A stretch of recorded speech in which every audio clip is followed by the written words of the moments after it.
What's going on, everybody? In today's video, we are beginning Grace Under Pressure. Rush, Grace Under Pressure, 1984 release. If you're new here, please subscribe, check out my videos, all kinds of videos. I gotta take these out. I was like, you know what, let me use my ears.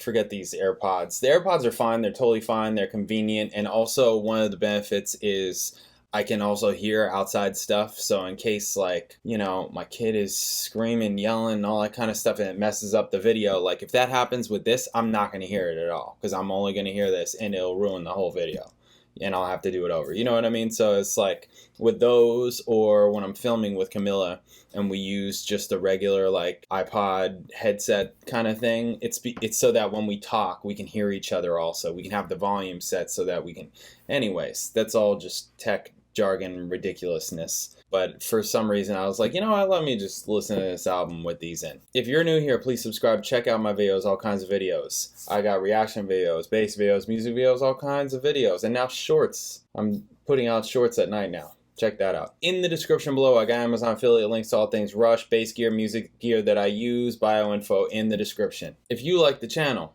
if you want to support the channel, if you want to say thanks, you can hit super thanks underneath this video. You can hit us direct. In the description, I got PayPal, Venmo, mailing address, Amazon wishlist in the description. Check that out. Thank you to everybody that has hit me with PayPal, super thanks, mailed thanks to the mailing address, sent us Amazon wishlist stuff. Amazing, absolutely amazing, totally cool. Okay, so Grace Under Pressure. When I ripped the album for how I edit these things, the sound quality really sucked, and I want to pay attention to that because there's an album that I did that I didn't notice that it sucked, because when I heard it, it didn't suck, but when I uploaded it, it sucked, and people were telling me, yo, sound quality sucks.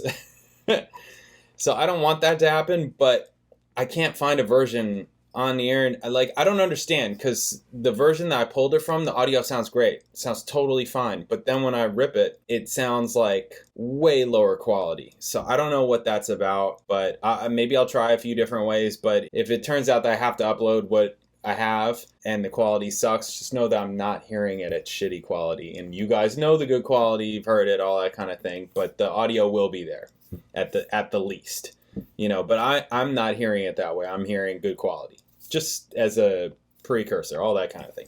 Anyways, all right, let's get into what's going on with this album. 10th studio album, 1984. After touring for the band's previous album, Signals, came to an end mid-83. Rush started working on follow-up in August. The band had decided to not work with longtime producer Terry Brown, who had collaborated with Rush since 1974. New material accentuated the group's change in direction towards a synthesizer-oriented sound, like its previous album. After some difficulty finding a suitable producer who would commit, the album was recorded with Peter Henderson. The group reconvened in mid-August to write and rehearse new material for a follow-up in a lodge in Horseshoe Valley in Barrie, Ontario. Sessions were productive, partly due to the set amount of time they gave themselves to work in, and that studio time had already been booked. The band adopted its usual working method of Getty and Alex working on music while Neil worked on lyrics. News stories from the Toronto-based newspaper The Globe and Mail inspired some of the lyrics on the album, particularly Distant Early Warning, Red Lenses, and Between the Wheels. Pierre wrote that they came up with Between the Wheels on the first night, and after a few days, Kid Gloves and After Image. In 3 weeks, the group had assembled a demo tape of the aforementioned tracks, along with Red Sector A and The Body Electric.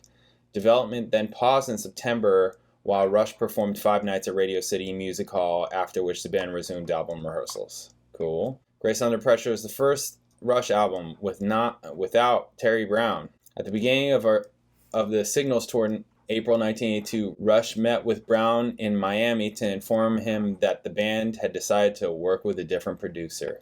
Heartbreaking. The group wished to, he probably knew it was coming after Digital Man. The group, I don't know, I'm guessing. The group wished to explore different approaches and techniques that someone else might offer, which in turn would develop their sound, but stressed that the change did not suggest any dissatisfaction in Brown's production. Peart recalled that the split was tough for both parties considering the length of time they had worked together, but that they split on good terms. Brown receives a tribute in their liner notes of Grace Under Pressure in French, which translates to "and always our good old friend." Search for a new producer began during Rush's 1983 European tour, where the band met several candidates. During their visit to the UK, they met Steve Lillywhite, who initially agreed to the project, but he backed out 2 weeks before the band was to start rehearsing, as he decided to work with Simple Minds instead. Bad idea, Steve. They had Yes bassist Chris Squire and singer-producer Trevor Horn, who sang on Yes 1980 album Drama, attend their concert at Wembley Arena with the prospect of choosing one of them to produce. Wow, that would be insane. Chris Squire. Eventually, the group started pre-production alone, which Peart thought increased the band's desire to succeed. This really drew us together and gave us a strong resolve and a mutual determination to make a really great record. Rush then met with another English producer during rehearsals who showed promise, but various problems that hindered his availability could not be solved in time. This was followed by the arrival of Englishman Peter Henderson, who the band liked and who agreed to produce and engineer, but his occasional indecisiveness ultimately left the band to handle the majority of the creative decisions themselves. Jeez. So they really just hired an engineer, it sounds like. Despite this, Rush and Henderson are credited as co-producers in the liner notes. Yeah, it sounds like they basically just got an engineer who maybe did a little bit of input. Sounds like it's mostly their record. After a collection of demos had been worked out, the group entered the studio to record from November 83 to March 84, the longest period Rush had taken to record an album up to this point. The band spent up to 14 hours per day in the studio. In 84 interview, Lifeson picked Grace Under Pressure as the most satisfying of all our records. Well, of course, because that's your newest record. You're going to say that, right? You want it to sell? The album's title was inspired by a quotation from American novelist Ernest Hemingway. Peart was an avid reader and admirer of Hemingway, and liked the quotation, "Courage is grace under pressure," as he thought the quote reflected the ambient mood of the album's recording sessions. Music video produced for The Enemy Within. Cool.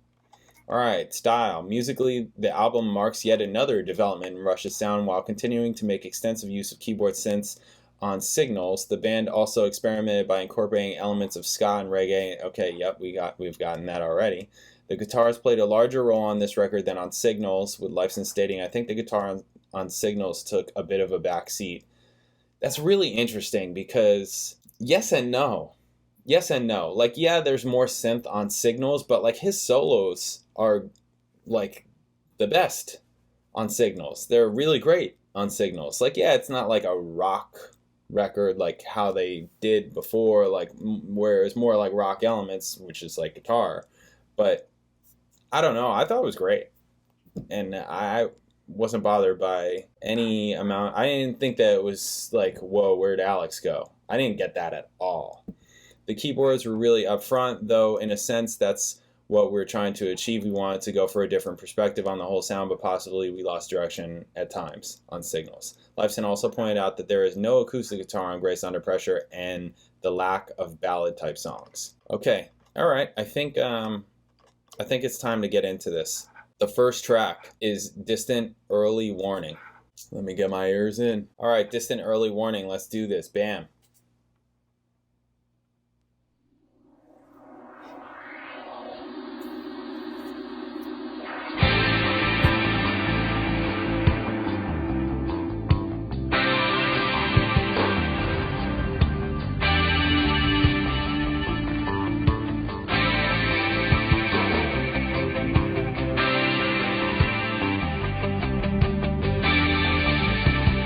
It's atmosphere crackling.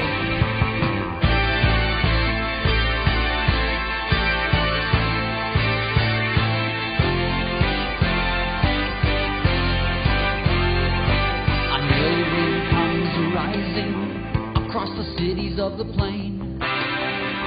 There's no swimming in the heavy water, no singing in the acid rain.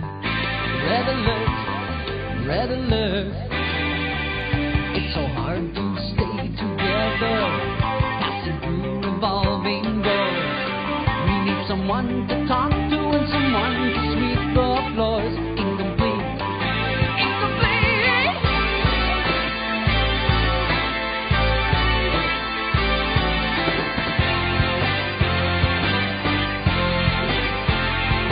The world weighs on my shoulders, but what am I to do?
glistening, like it's shiny.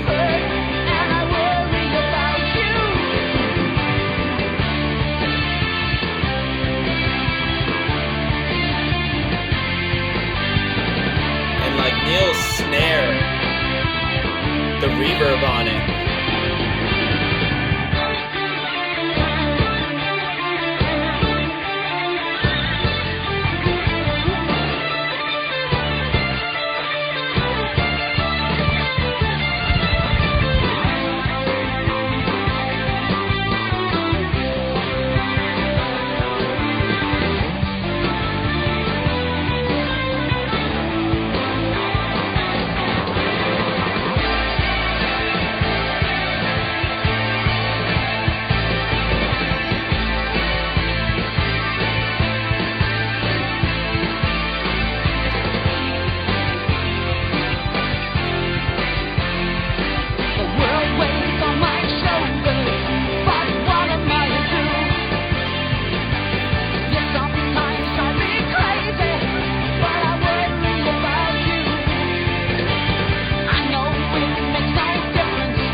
Okay.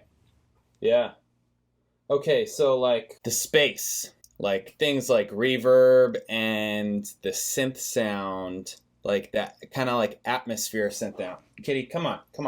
Sorry. The atmosphere synth sound, creating space. And then like, yeah, the reverb, you really hear it on a snare. It's like different. Yeah, how does drum sound different on this record already? What else? We've got like the kind of Kitty. Okay. We've got the kind of police reggae action happening, which is interesting that they were like that into police, I guess. I mean, police they're cool. They got cool stuff, right? Stuart Copeland, right? Yeah, totally. But they're like not the same. I don't think of Rush with the Police. I don't see them, I don't know, as the same. Even though they're both trios, I just don't see them as the same. But anyways, whatever. I thought the song was fine. I was kind of listening to other things. The song didn't specifically catch me, but I felt like I was kind of listening to other things like production and things like that. So, okay, all right. I mean, certainly I'm going to be listening to the album again, you know, much like I did with Signals. Signals, I mean, at least, I'm only on the first song here, but at least with Signals, like, I knew right off the bat, like, okay, I like this one, or I like this one, or this one, I don't really, you know, like there was some that I was kind of on the fence about, and those were the ones that turned for me. It's also really interesting, sorry to talk on Signals again, but it's very interesting that so many people like Countdown. Like people, like there was somebody that put like their list of songs on Signals from like favorite to least favorite, and like Countdown's number 2, and I'm just like, Countdown? Okay, whatever. All right, go for it. So, anyways, all right. So up next is After Image, and I'm, you know, psyched to continue to hear how this develops and how the songs go and all that. So we'll see how that is. Awesome. I'll catch you guys in that video later.